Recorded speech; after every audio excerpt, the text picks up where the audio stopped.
ప్రైజ్లా దేవుని ప్రశస్తమైన నామమునకు మహిమ కలుగునుగాక. ప్రభు నామమున మీ అందరికీ హృదయపూర్వక వందనాలు. ఈ ఉదయకాలము దేవుని వాక్యాన్ని విందాం. లూకాసు వార్త 17వ అధ్యాయము 16వ వచనము. గొప్ప శబ్దముతో దేవుణ్ణి మహిమపరచుచు తిరిగి వచ్చి ఆయనకు కృతజ్ఞతాస్తుతులు చెల్లించుచు ఆయన పాదముల యొద్ద సాగిలపడెను. ప్రేమైన వర్లరా, ఇతను 10 మంది కుష్ఠరోగుల్లో ఒక కుష్ఠరోగి. తను శుద్ధుడైన తర్వాత, ఆ కుష్ఠు వ్యాధి నుండి తను స్వస్థత పొందుకున్న తర్వాత చేసిన మిక్కిలి మంచి పనులండి. ప్రేమైన వర్లరా, ఏం చేశాడంటే గొప్ప శబ్దంతో దేవుణ్ణి మహిమపరిచాడు. మరి దేవుని యొక్క వాక్యం ప్రకారంగా ఎవరైతే ప్రభువును మహిమపరుస్తారో వారిని ప్రభువు కూడా మహిమపరుస్తాడండి, గణపరుస్తాడు, వారిని ఆశీర్వదిస్తాడండి.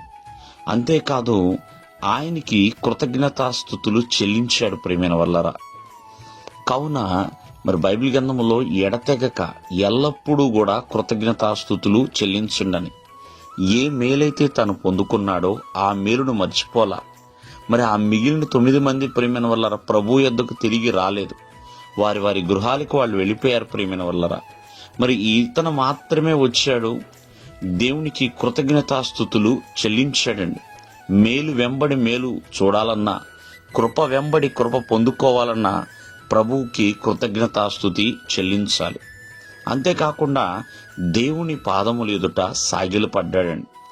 చూడండి, అంతవరకు కూడా ఆ ఎన్నో రోజులు తాను కుష్ఠవ్యాధితో బాగుపడక బాధపడుతూ ఎంతో ఇబ్బందికి గురయ్యి వేదనకు గురయ్యి తను ప్రేమైన వల్ల జీవించి ఉన్నాడు. ఎప్పుడైతే ఆ ఒక్క రోజులో ఆ కుష్ఠవ్యాధి నుండి తను బాగుపడ్డాడో వెంటనే ప్రభువుకు లోబడ్డాడండి. ప్రభు ఎదుట మరి సాగిలు పడ్డాడంటే ప్రభు యొక్క అధికారానికి తనను ఒప్పుకున్నాడు, విధేయుడిగా మారాడు. ప్రేమైన వల్ల ఒకసారి ఆలోచించండి. కావున ఈ దినమందు మరి ఈ కుష్ఠి వ్యాధి కలిగిన ఈ రోగి ప్రేమైన వల్లరా, ఈ శుద్ధుడు ఎంతగానో దేవుని ఎదుట ఘనమైన కార్యములే చేశాడు. మరి ఇతను సమరయుడే అయినా సరే దేవుని పట్ల గొప్ప కార్యములే చేశాడు. సాగిలపడ్డాడు, కృతజ్ఞతాస్తుతులు చెల్లించాడు, ప్రభువుని మహిమపరిచాడు. కావున ఈ దినమందు ఆలోచించండి.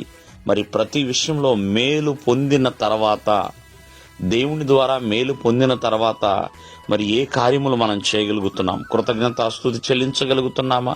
ప్రభువుని మహిమపరచగలుగుతున్నామా? ప్రభువుకి లోబడగలుగుతున్నామా? దేవుడు మిమ్మల్ని ఆశీర్వదించును గాక. ఆమేన్.